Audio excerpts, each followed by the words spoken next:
Welcome back and thank you for staying with us. The program you're watching is News Check. In case you're just joining us, this show seeks to explore issues shaping conversation in the country, and today we dedicate this program to talk about matters education on the first part of our conversation, and of course later we'll be talking about waste management. But in studio joining me this morning to discuss matters competency-based curriculum and how learners with special needs have been captured in the ongoing implementation of the new curriculum. I have a panel of two, a lady and a gentleman. I'll start from the far left, the lady. Her name is Truphena Mbeke. She is a desk officer of disability mainstreaming at the Kenya Institute of Special Education. Thank you, Truphena, for creating time. And of course, joining Truphena is Daniel Sanoe. He is the academic registrar at the Kenya Institute of Special Education. Thank you, Daniel. Thank you. So today we're talking about the competency-based curriculum, and of course before we started our interview, currently there's an ongoing forum, a stakeholders breakfast meeting that the Education CS Professor George Magoha is having with stakeholders in the education sector to discuss the implementation of the competency-based curriculum. So to start this conversation, I'd just like to understand from your both perspectives how you understand the competency-based curriculum in the context of special needs. You know, we have defined it, but we have not really think deep into looking at it in terms of special needs. What does it mean to have a competency-based curriculum? Thank you so much. I want to start by saying that if there's a curriculum that actually is catered for children with disabilities, the competency-based curriculum. Because for once, we have a pathway, a specific pathway called stage-based pathway for children with disability. Especially that caters for 5 categories of children with disabilities: those who are mentally challenged, those who have severe cerebral palsy, those who are deaf-blind, those who have severe autism, and those who have multiple disabilities. So it caters for those 5 categories. And this one, it doesn't matter the age of the child, and it has stages. It has 4 stages. The first one is foundation stage. Then it has intermediate stage, pre-vocational and vocational stage. Besides that, other children who can undergo the regular curriculum, they undergo regular curriculum with adaptation. For example, children who are visually impaired, children who are hearing impaired, and children who have physical impairment. So those 3 categories are going through the regular curriculum with adaptations, and their curriculums have been adapted to actually suit their various needs. However, there is room for the teacher to further adapt, because it's actually the teacher who is supporting this learner on day-to-day basis, and therefore it's the teacher who knows the learner best and knows what the learner needs most. And therefore the teacher has been given room, in as much as yes, there are those curriculum designs that have been adapted to suit their needs in specific learning areas, there is room for further adaptation for these children, and therefore they are fully catered for in the competency-based curriculum. I like how we began this on an assuring note, and I'd just like you to add on what Truphena said, Daniel. You know, we've had this competency-based curriculum conversation for quite a very long time right now, but there is very little that is being discussed with regards to learners with special needs. So what would you say in terms of your level of satisfaction, in terms of how the CBC has captured the learning needs of learners with special needs? Yeah, thank you very much. Initially, in the earlier curriculum, we never really focused learners with special needs the way it has been focused currently. Let me tell you the specific difference. Initially, we used to hear of special schools and units and small homes, but we have come from a situation where we look at learners in terms of the institutions they attend, and have come to a situation where we look at learners in terms of the competencies they have got in them, or rather the skills they have been able to acquire through the school system. Currently, we have got pathways in our curriculum, the way Truphena has said. We have got an age-based pathway where you say children this age are in grade 1. Children this age go to grade 2. This has never happened before. To a level where in special needs we say, if you are a child with special needs, you have got your own pathway which was never there. And we say it is called a stage-based pathway. We are not talking of age. We are talking of stage, that you could be 13 years and you could be at the foundation stage because of your competencies. You could because I was about to ask you what principles guide then how to decide it is not where the a learner age, is in terms of the stages. It is the competencies you have. Listen to this. You could be 13 years, but we are teaching you to lace your shoe because of your ability. You could be 6 years, but we are teaching you to rub your nose, or rather to wipe your nose, because you don't understand it. In special needs, we teach you according to your needs. And that is why you say, assess the child before they come to the school system. Once they come, what are their needs? This child is unable to wipe their nose, they are unable to wear their shoe, they are unable to button their shirt. So then we educate you according to your, or rather we instruct you according to your needs. All right. Once you are able to do that, then we move you to another level and say, oh, able now to do some little craft. Able to achieve that? Yes. Move them to another level. Now they are able to produce some items sellable for the market, like beads, like mats. That is where we are now regarding the stage-based. This was something that wasn't really there before, or if it was, we were not very keen on it. Truphena. I'll say that these children were in special schools, especially those whose major disability is mental disability, but they never had opportunity to transit to the next level because the other curriculum was so rigid, and therefore they were not able to transit to the next level and even to the world of work. But now this competency-based curriculum is giving them opportunity to move from one level to another.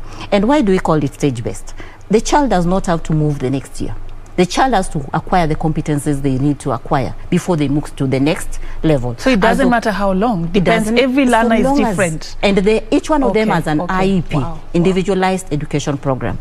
So each one could be learning the same class. Each one could be learning different things depending on their level, and until the teacher says this child is now ready to transit to the next level, then the child cannot transit. So it doesn't matter how long the child takes in this level, so long as they are later they are able to gain the competencies that will enable them to move to the next level. Okay.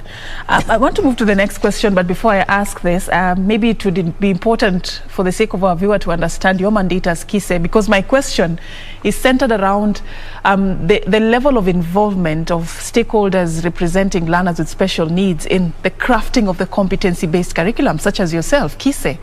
How were you involved in the crafting before we get to the implementation stage, so that we are assured as a populace that the needs of the learners with special needs were actually captured from the onset when all this was being crafted?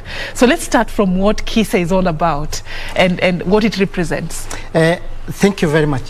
One of the key mandates of KISE, one of the key mandates is training of teachers and other personnel to serve special needs education and disability.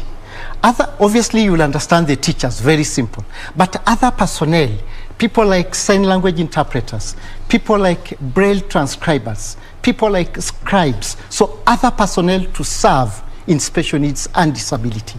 That's a key mandate. And therefore, regarding CBC, we now came in to give advice on what teacher training do we want to, what teacher do we want to produce to serve in the CBC. Another key function or role of KISE is assessment. Assessment of children with special needs and disabilities. Listen to this.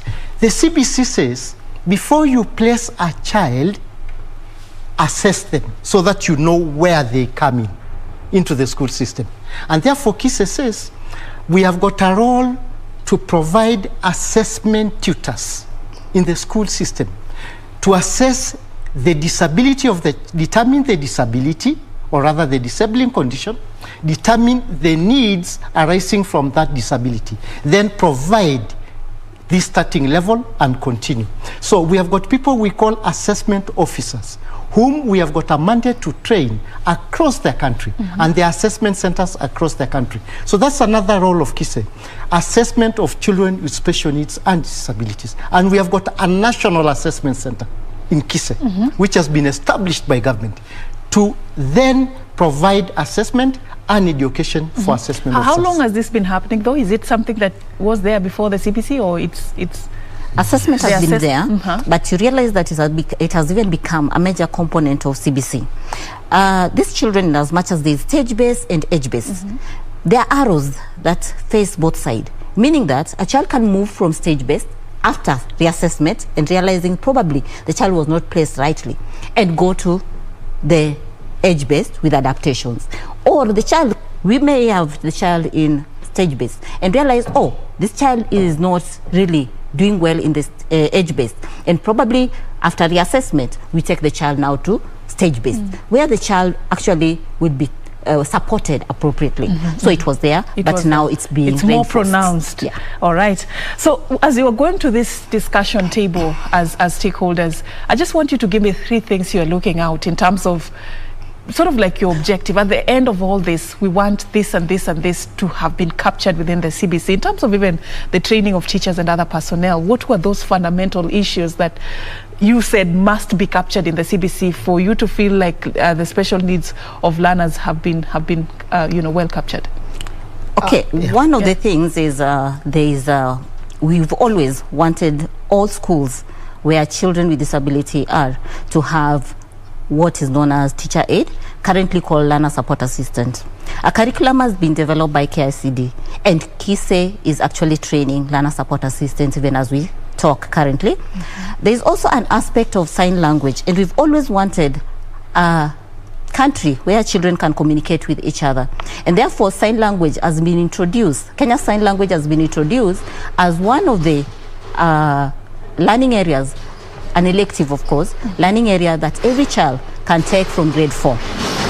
Another thing, we never had a curriculum design on mobility and orientation, which actually has been begun mobility and orientation with a new curriculum. So all children, especially those who will be going through the stage-based curriculum, will actually undergo orientation and mobility. When I'm talking about orientation and mobility, most of us think that is only for children with visual impairment. But even a child with physical disability who is being trained to use mobility devices did that mobility and orientation. So it's actually a course that has been introduced. Yeah. Allow me to add one. Okay, another key issue is what we call Individualized Education Program, IEP. The CBC says, for every child with special needs in education going to school, provide individualized education, meaning teach them and let them learn according to their needs, so that you don't provide a general curriculum to them that may not focus on my needs. If my needs are behavior management, to manage my behavior, then provide an individualized education program for them, therefore for them to be able to move forward. All right. I've captured very key areas that you wanted the CBC to address. The learner support assistance, yes. The sign language also as a requirement. Right now you're saying it's actually being offered as an elective, and of course mobility and orientation, not just for learners who are visually impaired, but general, and of course individualized education program, which are very critical areas, learning areas. I also want us to look at many people would actually question the ability and the thinking and how the mind of learners is wired. Look at 2 people, a learner with special needs and a learner who may not necessarily have special needs.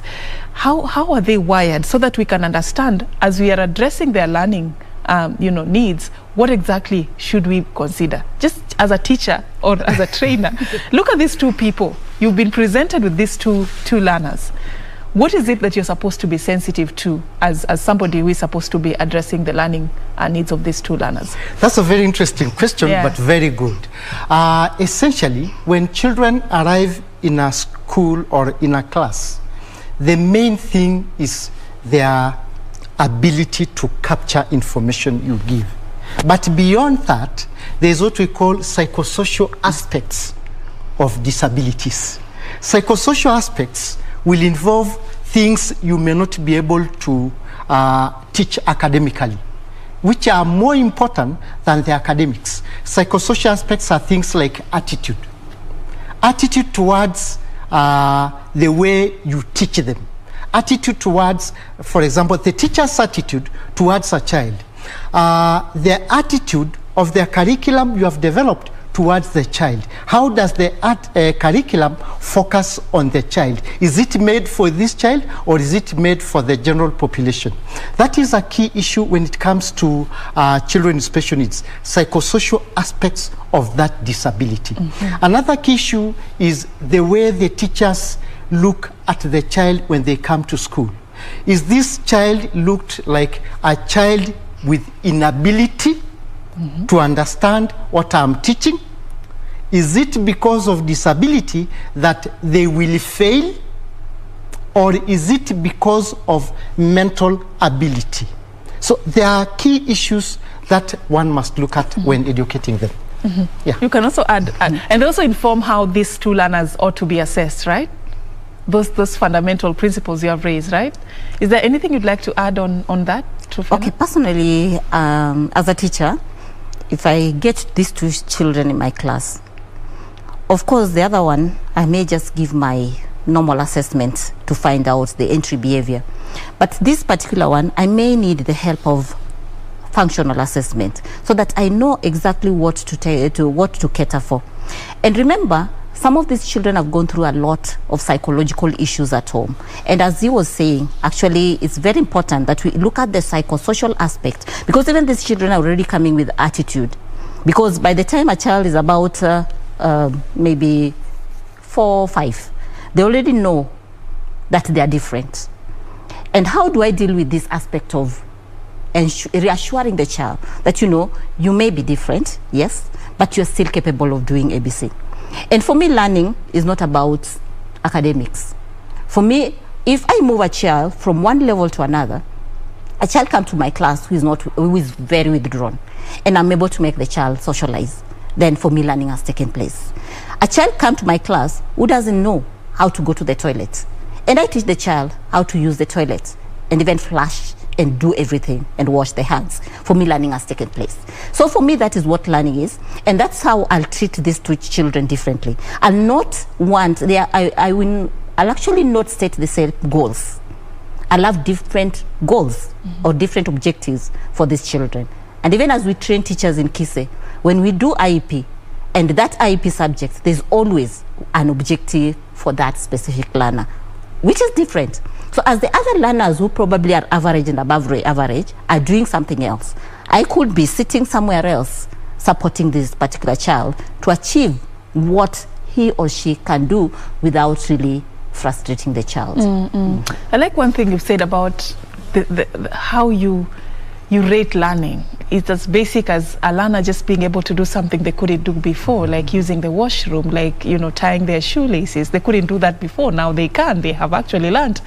Are we there as a country to look at education in those lenses, Daniel? I mean, many of us, it's just all about passing exams and getting the good grades and getting a job. That's how people are wired. Are we at a place where we are beginning to look at learning in a different perspective?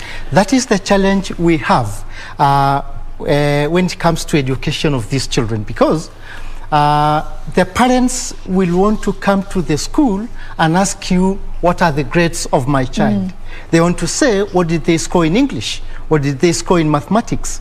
But for us in special needs education, that is not the focus. The focus is, what are the skills, and specifically regarding activities of daily living. What is more important to a human being? Is it the academics or to be able to function in life? Is it education for living or education for life? What is more important? For us, it is education for life. Not the money you make, not really, but the ability to communicate, the ability to ask, where is the matatu going to town? The ability to get to a matatu and pay. That is more important for us. But for the country, many people are still saying, what did you score in mathematics? What did you score in English? But slowly by slowly, the country has come to accept, I can tell you that, because CBC has already created a pathway for these children, meaning they have appreciated that apart from the academics, there is the other side of life which is more important, the skill competencies children have gained in school. And I think we have already come this far in through the CBC by creating a pathway for children with special needs, which is called the stage-based pathway, which is a skill, rather a skill-based pathway. So I think we are there. We are getting there. We are there. Oh, we are there. We are. Let me correct myself. But I think even apart from the special needs education, even in the other regular education, CBC also is trying to sort of, instill the skill-based way of education as opposed to just passing exams and all that. I want us to look at the inequalities that the previous curriculum, imposed on learners. It was all about who got the best grades, who passed the exams, who managed to get to the next level, and those learners who sort of didn't meet the threshold felt like they were being left out of the education system. Many just dropped out along the way, and this is what I believe CBC is trying to address. I want us to talk about how crucial, being sensitive to these needs is in terms of assessing the learners, and tie this with the upcoming conference that you guys are organizing. What are some of the key issues you're looking at when it comes to assessing the capabilities and the know-how of every learner? I mean, what should we be considering so that nobody is left out? We all have something. We may not get an A, but we are good at something. Yeah. Okay, I'll begin with assessment, and especially in relation to the CBC. We realize that even now, NEC has realized the need to even adapt their assessment methodology, let me call it that. For example, if maybe there is fingerprinting, and I have a child who does not have a finger because the child is an amputee, then the child can maybe fit print or stamp print instead of fingerprint. So that one is one of them. I have a child probably read aloud. I have a child with cerebral palsy who doesn't have speech. Then read aloud may not work. So there'll have to be an alternative assessment methodology for this child. So already they're actually catering for such children. And we all know, even from the previous curriculum, in as much as, yes, there were issues, there were gaps, but we realized even in the previous curriculum, for example, I'm a teacher of home science, but my students, if they are VI, they were not stitching, they were not doing the stitching. Instead, there was an alternative. They would knit or crochet instead. They were not doing chemistry because they could not see as they titrate. So they were doing biology and physics. So even the other curriculum was catering for them, but not to a large extent as CBC. And assessment actually was being done. Okay, that is now assessment in terms of what they are learning was being done. Some adaptations, of course, were being done. But again, the only thing that I think that time was being given to a great extent was 30 minutes, which was a blanket time. Truphena may not need the 30 minutes. Somebody else may need extra. 30 minutes may not be adequate. So now at least they've realized that every other person needs to be catered for differently in terms of assessment. I know it's a really, really big deal to cater for, reach out to everybody, ensure that you assess them the right way. But actually now that is happening. And, they are also very responsive to feedback. I remember a teacher from Joyland Primary called me and told me, oh, Truphena, we've just received a test and assessment, and apparently we have children with CP, and there is this question on read aloud. And I was like, why can't you call somebody from NEC? And I even gave a number, and at least they were quite responsive. So you realize that now we are realizing that everybody matters, and everybody's needs should be catered for, irrespective of the differences. And I'm so grateful for that. And in terms of assessment for placement, the functional assessment, It's functional and educational assessment, of course. We don't do it for replacement. We also need to do it, for example, for referral. We may need it to do it for other maybe interventions, like even medical intervention, because we refer them also. So that once that is done, and that's why we even need other professionals to work with us. We collaborate with maybe physiotherapists, occupational therapists, and even in KISE we have them. We have physiotherapists, we have occupational therapists, we have speech therapists. Therefore, once we realize that this child needs other support other than educational, then of course these other professionals join us to ensure that we are able to support the child fully to be able to acquire the competencies that they require, they need. So maybe my colleague will pick from there. And as you pick from there, I like what you've said about the multi-sectorial engagement of stakeholders, not just from the education sector, but even in the health sector. As you add on what she has said, also talk to us about the upcoming conference on assessment. It's really pivotal for you as KISE. Why is assessment a major issue, so that we just understand more about what's coming up? Thank you. On the 24th and 25th of November, we shall have a conference dubbed Functional Assessment.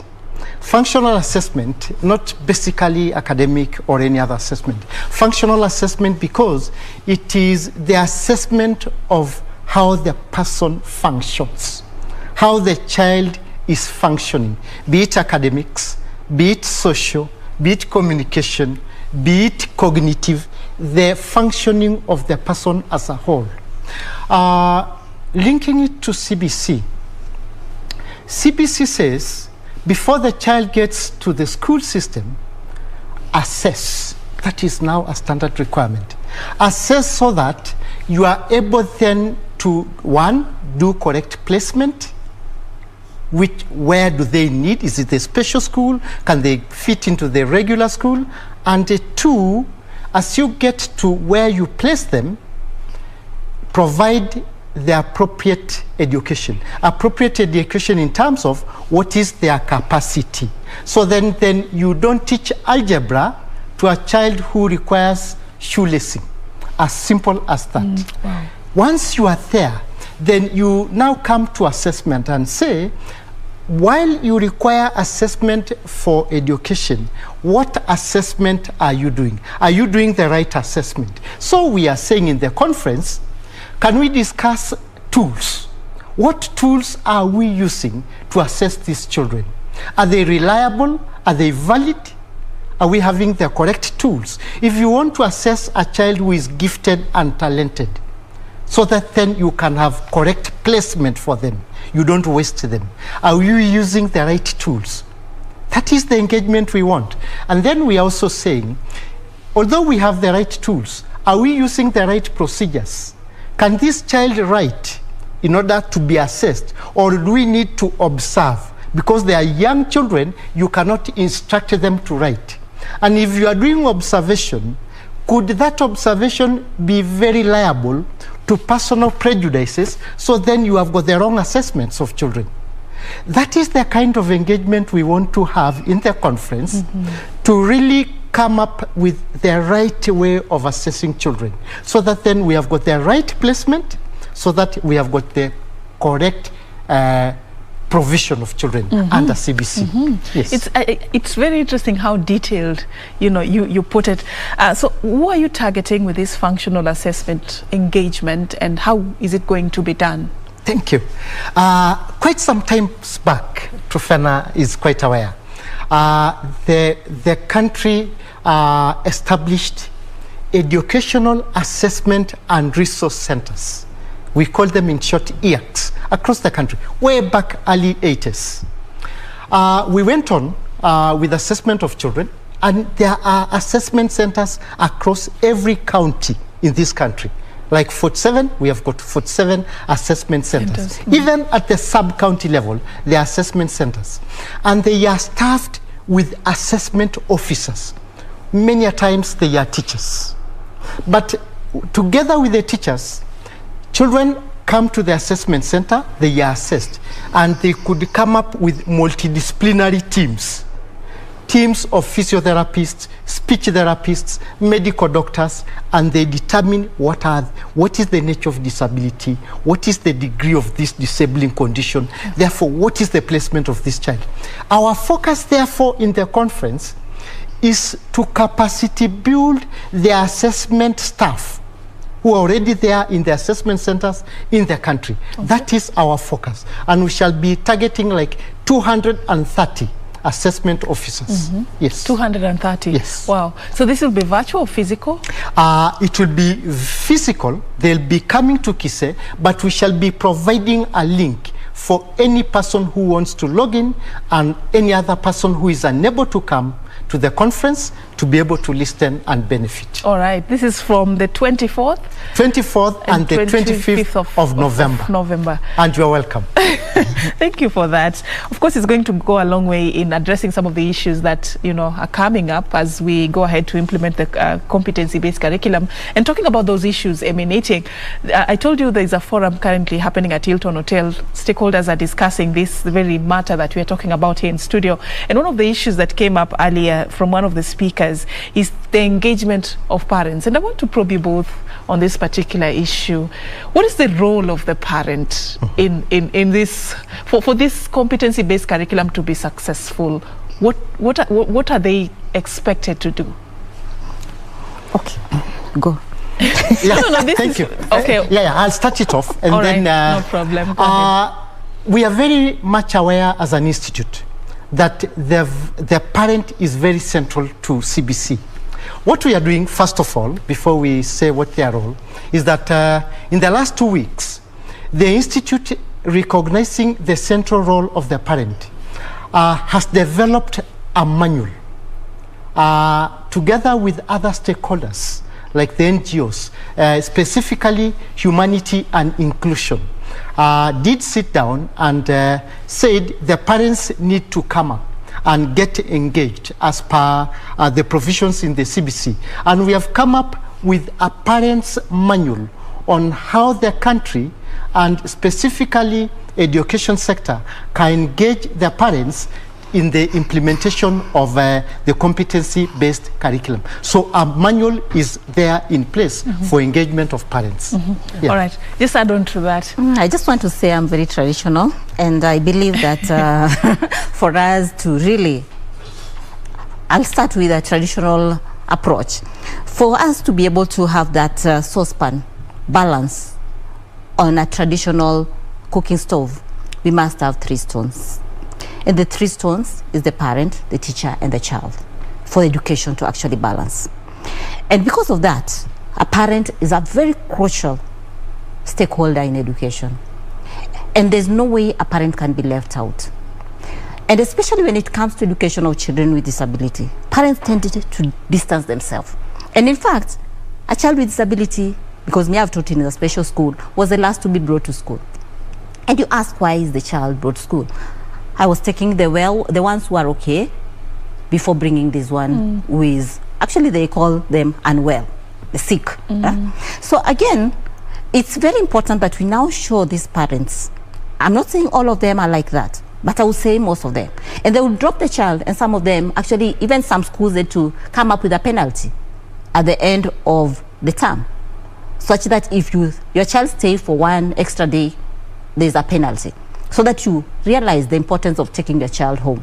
There are parents even here in Nairobi who will tell you, I can't take my child home because I live on the 3rd floor and my child is on wheelchair. Why should your child be on wheelchair? I mean, why should you live on 3rd floor when you know your child is on wheelchair in the first place? So again, we are trying to encourage parents to really, really be part and parcel of the child's life. Remember, a parent is very crucial in a child's life. And when you are part of that education, the child sees the essence of education. And therefore, we are encouraging parents to really, really be there to support the children. And for us, especially in special needs, there are some skills that you cannot do without the parents. For example, children with mental disability, there's something called transfer of knowledge. If I'm teaching a child how to make bed in school, and the parents is not teaching the child the same way how to make the bed at home, then the child will not see the relationship between the bed at home and the bed in school. So that relationship it should be there, so that the child see connection between this bed. So I will write to the parent and tell the parent, currently we are doing this. I'm teaching the child the skill of making a bed, and therefore this is how I'm doing it. So when Truphena comes home in the evening, make sure. kindly teach her how to make bed in this manner, so that there's that connection from school to home. Talking about the connection from school to home, that is what many parents are actually lamenting about, especially when it comes to the implementation of CBC. Many are saying, first, it is giving them an added responsibility. They're back from work, they're tired, and then they're told, oh, teacher said we take a picture of this, teacher said we do this. They feel like there's so much involved in this CBC implementation. It's actually beginning to take a toll on them. And others are also lamenting over the cost that it comes with it, the things that they're required to buy as parents, the books. There's just so much requirement from the school that is taking also a toll on the parent, economically speaking. What can you comment about those two? That one is right. We expect that one from the parents at the moment. Reason being, many of those parents are graduates of a curriculum. I give you 30 seconds. Thank you. A curriculum that was academic, that was never skill-based. But now we have moved to a skill-based, competency-based curriculum. And therefore, that is where the disconnect is. They were used to this one, but now children are learning skill-based kind of curriculum. That is where they disconnect, but I think moving forward, that is the right way to go. All right. And they could also leverage on